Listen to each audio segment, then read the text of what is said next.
अरे रानी, ओ रानी, सो रही हो क्या अभी तक? रानी की जेठानी जोर जोर से चिल्ला रही थी घर के आंगन में खड़े होकर।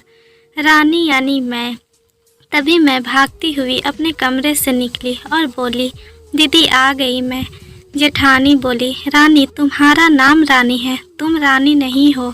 मैं तुम्हें रात में ही समझाया था कि सुबह को जल्दी उठ जाना, तुम्हारी मुंह दिखाई की रस्म है।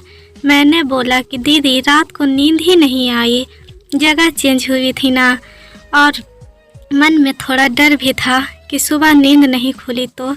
सीता दीदी हंसती हुई बोली, रानी मेरी प्यारी देवरानी जल्दी से घूंघट कर लो, अगर मम्मी जी आ गई तो ड्रामा हो जाएगा। मैंने जल्दी से घूंघट की सर, तभी मम्मी जी वहाँ आ गई और कड़कती आवाज़ में बोली, चलो अब क्या यही बातें करती रहोगी तुम दोनों?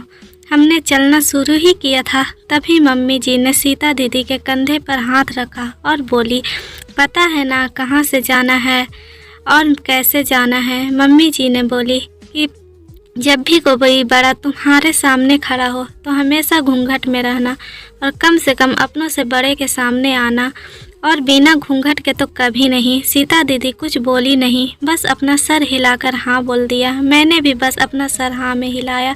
मम्मी जी के जाने के बाद मैंने कुछ, सीता दीदी आप तो स्कॉलर हो। सीता दीदी मुस्कुराई और बोली कि मैं तेरा जेठ जी से बहुत प्यार करती हूँ, इसलिए अभी तक चुपचाप सब चीज़ें निभा रही हूँ।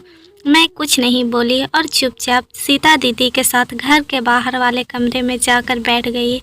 वहाँ पर पड़ोसन की आंटी जी बैठी थी। वो बोली कि यह कैसी बहू आई है, ससुर जी के सामने खड़े हैं और ये यहाँ बैठी है, मुझे कुछ समझ ही नहीं आया। तब सीता दीदी बोली कि आंटी जी अभी नई बहू है, यहाँ के रीति रिवाज सिखाने में थोड़ा टाइम लगेगा। सीता दीदी मुझे वहाँ से उठाकर मेरे कमरे में छोड़ आई। 4 महीने यूँ ही छोटी छोटी चीज़ों में बीत गए। फिर एक दिन मैं राज के साथ साड़ी लेने गई। राज का फ़ोन आया और वह दुकान से बाहर बात करने चला गया। साड़ी की दुकानदार पर मैं बेधड़क होकर साड़ियाँ देख रही थी। तभी साथ में बैठे हुए अंकल जी खांसे।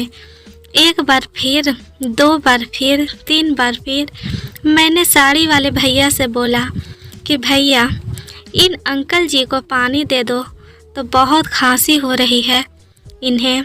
अंकल जी भड़क उठे और बोले, क्या बदतमीज़ लड़की है, ये कुछ शर्म लिहाज है या नहीं इसे? कुछ दुकान पर हंगामा देख राज बाहर से भागकर अंदर आया और अंदर आते ही अंकल जी के पैर छूकर बोला, मामा जी आप यहाँ। मैं घबरा के दुकान से बाहर निकल गई, एक लंबा घूंघट के गाड़ी में बैठ गई। राज बाहर आया और गाड़ी में बैठकर गाड़ी बहुत तेज़ चलाने लगा। मैंने धीमी आवाज़ में बोला, गाड़ी बहुत तेज़ चला रहे हो, कहीं एक्सीडेंट ना हो जाए। हम घर पहुंचने ही वाले थे, तभी मम्मी जी ज़ोर ज़ोर से चिल्लाते हुए बाहर आई। देखो आ गई ये रानी साहिबा, खानदान की इज्जत मिट्टी में मिलाकर। तभी सीता दीदी आई और बोली, मम्मी जी मेरे शादी को 8 साल हो गए हैं, मैं अभी तक मामा जी को नहीं जानती, ये कैसे जानेगी? मम्मी जी ज़ोर से चिल्लाई। देखो कैसे जुबान चला रही है ये सीता भी। राज सब की बात काटते हुए बोले कि मम्मी ये दोनों सही बोल रहे हैं, अगर ये हमेशा घूंघट करके रहती है तो ये मामा जी को कैसे पहचानेगी? और मम्मी आज मामा जी के फ़ोन पर तुमने पूरे घर की शांति को भंग कर दिया है।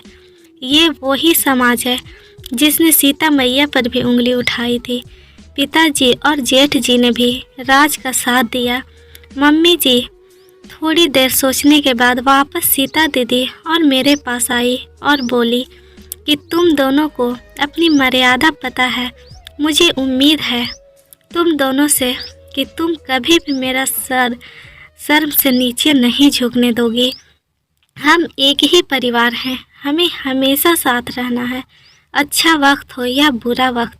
हर इंसान को अपनी मर्यादा पता है। मम्मी जी ने मुझे और रजनी दीदी को गले लगा लिया। तो कैसी लगी आप लोग को ये वीडियो? प्लीज़ मेरा चैनल को भी लाइक करिए, सब्सक्राइब करिए और बहुत सारा प्यार दीजिए।